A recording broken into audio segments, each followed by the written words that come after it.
was 25%. They raised the dividend by 25%. That's huge.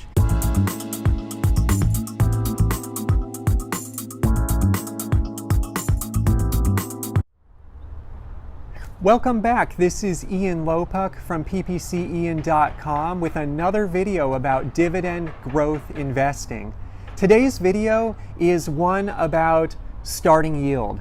If you're a dividend growth investor, you're investing in stocks that pay a growing stream of dividends over time with the goal of generating passive income and cash flow, and probably one day having most of your income or all of your income come in through dividends so that they exceed your living expenses.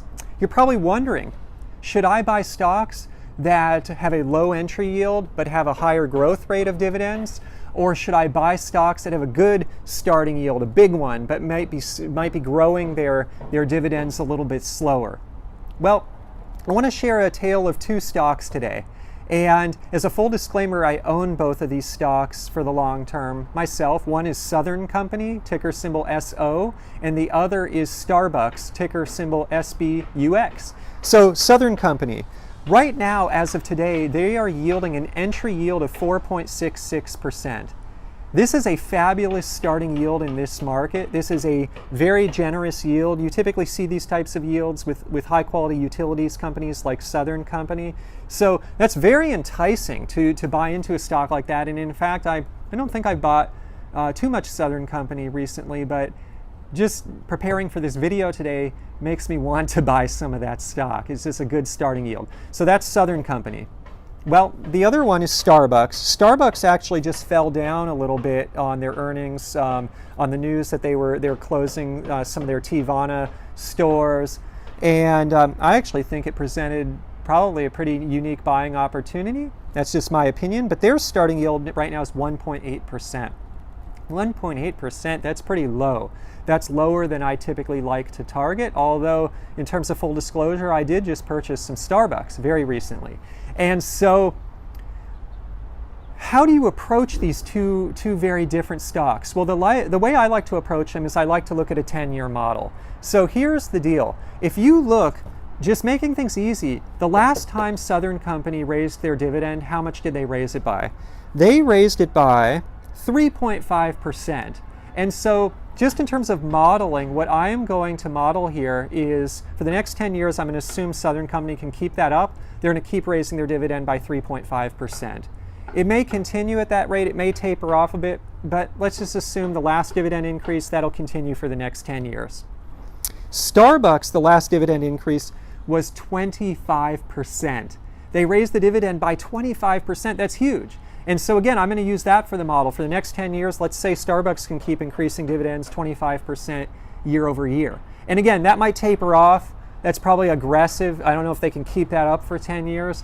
But for the purpose of modeling, let's just make that assumption. Let's just use that. At least it'll allow us to compare these two stocks on somewhat of an apples-to-apples basis and understand after 10 years where we end up. So Southern Company, what basically happens if I take here's how I do the math, by the way. I do it in Excel. I take the current dividend, which is 2.32%.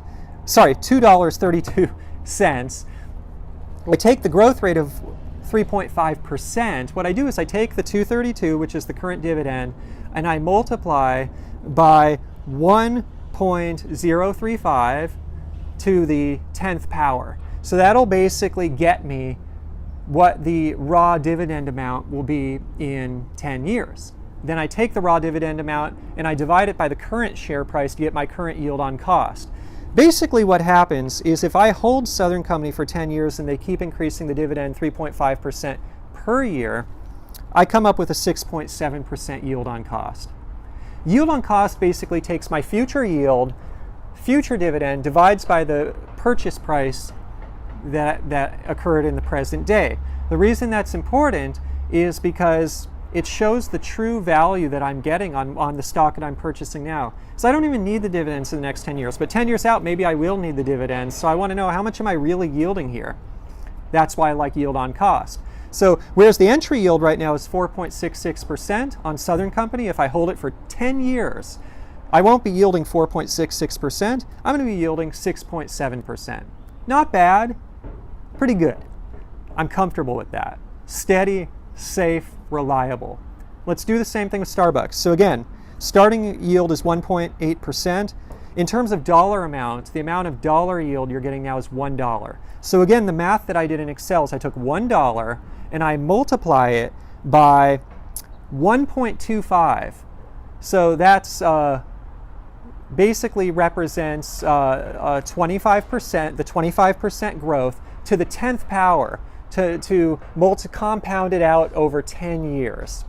What I come up with, I actually have not written down, but what it is, I came up then with the raw amount of dividends that'll be paid 10 years out. I divide that by the current price, and what I get is a shocking 16.8%.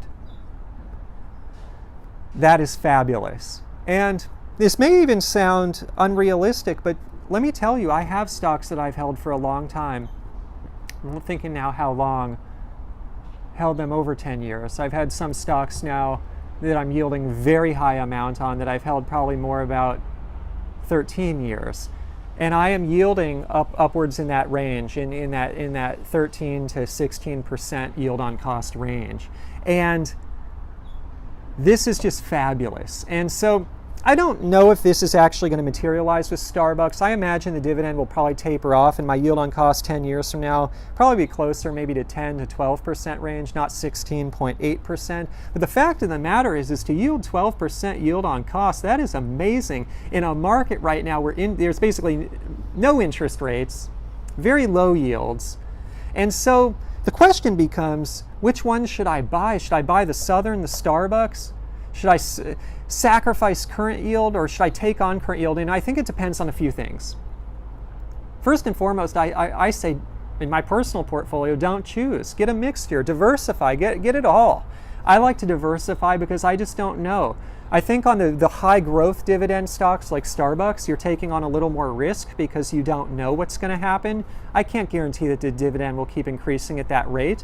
And so you're taking on a little more risk there with more reward. Southern Company, very steady, very predictable. I'm pretty sure 10 years from now, maybe I won't be yielding 6.7, but something in that range. And I'm comfortable with that, but it's not going to change my world. So first and foremost, I say don't choose. I say mix them, blend them, have a very well diversified dividend growth investing portfolio. The other thing I say though is look at your own horizon. Do you need dividend income now or way out in the future? Maybe you don't even need it 10 years from now. Maybe you need it 20 or 30 years from now. Think about if you hold Starbucks for 30 years. What is your yield on cost going to be at that point? What is Southern Company's yield on cost going to be in 30 years? It will only deviate further. Starbucks will only get further ahead, in my opinion. So I think it matters on your time frame. But what if you do need the money in 5 years or 10 years? You might want to skew towards the higher entry yield stocks. So I think it really comes down to risk and time frame in terms of choosing which to go with. But again, I like to blend them all. And one thing I do want to bring up in this discussion that is very important is the concept of the yield trap.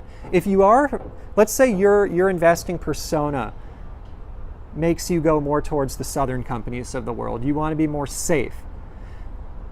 Don't mistake a high starting yield with safety. There are companies out there that offer a high yield, starting yield, because they're not doing well. And their dividends are going to get cut. You want to invest in the companies that have a good yield, but they're going to raise it over time. They're not going to cut the dividend. And so just be careful with that. Don't fall into what's called these yield traps. And don't always mistake a high starting yield for a safe bet, a safe company, because that's not always the case. And so one thing I just want to close out with today is a rule of thumb. I have always found in my investing experience in my own portfolio, when I look at my portfolio, I like to also look at my present yield. Like, what's just the present yield of the portfolio? If I take all of the dividend income I get, I divide by the aggregate market cap of all of the companies, what's my yield? My yield typically hovers in the 3.3% range. I'm talking about not yield on cost, I'm talking about just my yield, current present yield. I have always found that 3.3% range is my sweet spot. It's worked well, it's served me well. So if I'm trying to decide what should I do, should I go with the lower yield, the higher yield? I've got a lot of options out there on which stocks to buy. I always try to just take a step back, look at the high level view, and understand what's my aggregate portfolio yield, and let's try to optimize around that 3.3%. If I'm a little bit above that, maybe I'll go with some of the more growth yield stocks. If I'm lagging, maybe I've invested a little bit too much in the high growth stocks and my present yield is less than 3.3, maybe I'll add to my Southern Company position or another similar company like that. So Ian Lopuck, ppcian.com, discussing dividend growth investing here on YouTube. Please note that in terms of full disclosure, again, I own both Southern Company and SBUX. I'm long on both of those companies. And also, as a disclaimer, please note, this isn't investment advice. I'm not a licensed financial advisor. This is just for fun and entertainment. This is my passion. I love investing. I am so passionate about it. So I just want to share my passion with all of you here on YouTube. And thank you so much for watching. If you enjoyed the video today, I would really appreciate you subscribing to my YouTube channel. It would mean the world to me. And please feel free also to comment. I do read all of the comments, and in fact, the comments often inspire future video content. So if you have a specific question, let me know. I'll try to address it in a future video. And I will see you guys in the next dividend growth investing video.